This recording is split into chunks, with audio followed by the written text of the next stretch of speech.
এদিকে উর্মি হাসিবকে বলে, শুনো, আমাদের বাসায় বলতেছি তারা যেন তাড়াতাড়ি আমাদের বিয়ের ব্যবস্থা করে। তাই তারা উত্তরে বলছে শুক্রবার নাকি আমাদের বিয়ে। হাসিব বলল, তাহলে তো ভালোই হলো। উর্মি বলল, হ্যাঁ তাড়াতাড়ি হলে ভালো হয়, কারণ পরে চৈতি আসলে কোনো না কোনো সমস্যা করতে পারে, আর আমাদের বিয়েটা একবার হয়ে গেলে কোনো কিছু করতে পারবে না। তার একটাই কারণ, আমরা স্বামী স্ত্রী। হাসিব বলল, হ্যাঁ গুড আইডিয়া। তখন উর্মি বলল, আচ্ছা হাসিব, তোমার বাচ্চাটি কোথায়, দেখতেছি না তো। হাসিব বলল, আমার মা ব্যবস্থা করছে, ওকে নিয়ে তোমার আর চিন্তা করতে হবে না। উর্মি বলল, তাহলে তো ভালোই হলো। এভাবে কেটে গেল 2টা দিন। 2টা দিন কেটে যাওয়ার পর চৈতির বাবা এসে চৈতিকে বলে, শোন মা চৈতি, হাসিবের বিয়ে শুনছিস? চৈতি বলল, কি বলো বাবা এসব? তখন চৈতির বাবা বলল, হ্যাঁ শুক্রবারে, আর ওই দিনই ওর মাকে বেড়ে ফেলতে হবে। চৈতি বলল, কি, কার বিয়ে? চৈতির বাবা বলল, হাসিবের বিয়ে উর্মি নামের একটা মেয়ের সঙ্গে। উর্মি বলল, আমি বিশ্বাস করি না। চৈতির বাবা বলল, তুই তো কোনো কিছুই বিশ্বাস করিস না, যখন সত্যিটা নিজ চোখে দেখবি তখন ঠিকই বুঝবি।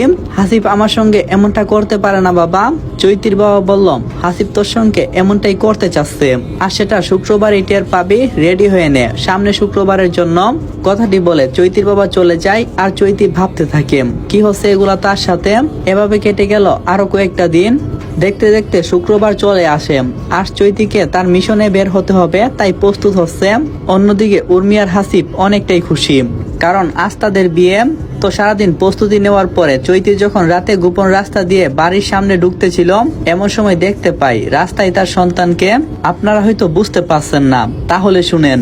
চৈতি সেই গোপন রাস্তা দিয়ে ঢুকা মারতেই দেখতে পাই একটা ছোট বাচ্চা লাশ পড়ে আছে। বাচ্চাটির সামনে গেলে চৈতি দেখতে পাই এটা অন্য কারো বাচ্চা না, এটা তার নিজ সন্তান। নিজের সন্তানকে এমন অবস্থা দেখা মারতেই কুলে নিয়ে নিল। কুলে নেওয়ার সঙ্গে সঙ্গে আবার চমকে উঠলাম, কারণ ওর চোখ, কিডনি আর শরীরে কোনো কিছুই নেই। নিজের সন্তানকে এমন অবস্থায় দেখতে পাবে সে কখনো ভাবতে পারেনি। রাগান্বিত হয়ে আবার একটু সামনে যেতেই দেখতে পাই তার সন্তানের মতো আর একটা সন্তান পড়ে আছে।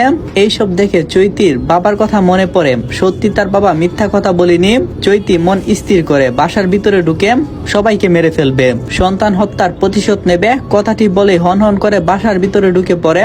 বাড়িতে দুকা মারতেই দেখতে পাই হাসিব উর্মির বিয়ে সম্পূর্ণ করার জন্য কাজে চলে এসেছে। তখন চৈতি একটা চিৎকার করে বলতে লাগলো, যাদের জীবনের মায়া আছে তারা এই বিয়ে থেকে পালিয়ে যাও, না হলে সবাইকে এখানেই মারতে হবে। কথাটি শোনা মারতই সেখানে হইচই লেগে যায়। খানিকক্ষণের ভিতরে অনেক লোকজন পালিয়ে যায়। এদিকে চৈতিকে দেখা মারতই উর্মি এবং হাসিব যেন থরথর করে কাঁপতেছে। একরাশ বই নিয়ে হাসিব জিজ্ঞাসা করলো, চৈতি তুমি এখানে বুঝলাম না। তখন চৈতি বলল, সব বুঝবি, ধৈর্য ধর। হাসিব বলল, দেখো চৈতি, আমি কিন্তু উর্মিকে বিয়ে করতেছি শুধুমাত্র আমাদের সন্তানের ভালোর জন্য। সাথে সাথে উর্মি বলে উঠলো, হ্যাঁ চৈতি, তোমার সন্তানকে দেখে রাখার জন্যই আমাকে বিয়ে করা হইতেছে, কারণ তোমার জীবনটা রিস্কি, তোমার যে কোনো মুহূর্তে কোনো কিছু হয়ে যেতে পারে, তাই সন্তানকে তোমার দেখাশোনার জন্য আমাকে রাখা হচ্ছে। ওদের কথা শুনে চৈতির মনের ভিতরে জ্বর উঠতে লাগলো। নিজের কান্না থামিয়ে বলতে লাগলো, আমার সন্তানকে তোরা একবার দেখাইলে আমি এখান থেকে চলে যাব। সন্তান দেখার কথা শুনে হাসিবের মায়ের মুখটি যেন মলিন হয়ে গেল। হাসিব ওর মাকে বলল, মা নিয়ে এসো আমার সন্তানকে, ওকে দেখে চৈতি চলে যাবে। হাসিবের মা থরথর করে কাঁপতেছে আর বলতেছে, না, এই সন্তান দেখানো যাবে না, আমি চাই না চৈতিকে দেখে আমার বংশের প্রতীক আমার নাতি কষ্ট পাক। হাসিব বলল, কি বলো মা? হাসিবের মা বলল, হ্যাঁ আমি যা বলছি সেটাই। তখন উর্মি আবার চেঁচিয়ে বলল, আমার সন্তানকে এখনই আমার সামনে নিয়ে আসুন, না হলে সবাইকে মেরে ফেলবো। হাসিবের মা উর্মির এমন কথা শুনে থরথর করে বয়ে কাঁপছে, আবার বলছে, ও তোমার কথা শুনে আমরা বই পাই না। তখন চৈতি বলল, আচ্ছা ঠিক আছে। কথাটি বলে চৈতি হাসিবের মায়ের পায়ে একটা গুলি করে, যেটা এফুর উফুর হয়ে চলে, যেটা দেখে সবাই বয়ে থমকে উঠে। নিজের মাকে এমন অবস্থা দেখা মারতে হাসিব চৈতিকে আঘাত করতে আসবে, তখন চৈতি বলে উঠে, একবার সামনে আগালে তোর মাকে চিরকালের জন্য দুনিয়া থেকে বিদায় করে দেব। এখনো সময় আছে, আমার সন্তানকে নিয়ে আসো, আর নিয়ে আসলেই আমি চলে যাব। চৈতির মুখে এমন কথাটি শুনে সবাই বলতে থাকে, প্লিজ আপনারা ওনার বাচ্চাকে নিয়ে আসুন, না হলে সবাইকে শেষ করবে। উর্মি বলল, প্লিজ আন্টি বাচ্চাকে নিয়ে আসুন। তখন হাসিবের মা বলতে লাগলো, বলছি না আমার নাতিকে ওর হাতে তুলে দেব না। হাসিব বলল, আশ্চর্য মা, যেখানে আমরা সবাই মারা যাচ্ছি সেখানে তুমি এমন কথা বলছো। তখন চৈতি বলল, কেন বলছে শুনবে? হাসিব বলল, হ্যাঁ বলো। আর আগে একটা কথা বলি শুনো, আমি যে 20 জনকে হত্যা করছি তার মধ্যে তোর বাবাও ছিল। আর আমি কেন করছি সেটা জানিস? তোর বাবা ছিল একটা খারাপ লোক, মানুষের টাকা মেরে খাওয়ার দান্দা ছিল, এজন্য খুব খারাপ ভাবে মেরেছিলাম। ঠিক সেইভাবে আজ তোর মাকেও মেরে ফেলবো। সবাই শুনবি তার কারণ। হাসিব বলল, কি তুমি আমার বাবার খুনি? চৈতি বলল, হ্যাঁ। হাসিব বলল, তুমি এতটা খারাপ মানুষ সত্যি ভাবতে পারছি না চৈতি। তখন চৈতি চেঁচিয়ে বলল, তারা তো আমার থেকে বেশি খারাপ, আমি তো শুধুমাত্র খারাপ মানুষকে মেরে ফেলি, তারা তো সমাজের মানুষকে প্রতিনিয়ত হত্যা করতেছে, তিলে তিলে শেষ করে দিচ্ছে হাজারো পরিবার, অসহায় সহজ সরল মানুষকে রাস্তায় নামিয়ে দিচ্ছে। এখন বল কারা খারাপ, আমি নাকি তোরা? তোর বাবা এত টাকা পয়সা, তোদের বিলাসিতা, এইসবের কারণ কি জানিস? হাসিব বলল, এত কিছু জানতে চাই না, আমি শুধু এইটাই জানতে চাই, আমার বাবাকে মারার পর কেন আমার মাকে তুমি খুন করতে চাও? তখন চৈতি একটা নিঃশ্বাস ছেড়ে বলল, কারণ তিনি একজন খুনি, যে কিনা সমাজের মানুষের সামনে অভিনয় করে ভালো মানুষ সাজার। হাসিব বলল, একদম বাজে কথা বলবে না আমার মাকে নিয়ে, আমার মা তো অনেক ভালো মানুষ, আর আমার মায়ের মতো কেউ হয় না, বুঝছো? হাসিবের কথায় চৈতি হাসছে, হাসতে হাসতে বলতে লাগলো, তোর মা কতটা ভালো মানুষ সেটা তোর মাকে জিজ্ঞাসা করে দেখ। তখন হাসিব তার মাকে জিজ্ঞাসা করলো, মা চৈতি এসব কি বলছে? আরে তোর মা কি বলবে? চৈতির কথাই হাসিব চৈতির দিকে তাকাই, চৈতি বলতে থাকে, শোন, তোর মা একজন কিডন্যাপার, ছোট ছোট বাচ্চাদের কিডনি সেল করে, রক্ত সেল করে অপারেশন মাধ্যমে অন্য দেশে বিক্রি করে। এ শুনে হাসিব হাসতে লাগলো আর বলল, তুমি বলবে আমি বিশ্বাস করব? তখন চৈতি বলল, জানি সেই দিন আমাকে কারা কিডন্যাপ করে নিয়েছিল হাসপাতালের সামনে থেকে? হাসিব বলল, কারা করেছিল? আসলে তারা চাইছিল তোর মাকে কিডন্যাপ করে নিয়ে যাওয়ার জন্য, তোর মাকে মেরে ফেলতে চাই।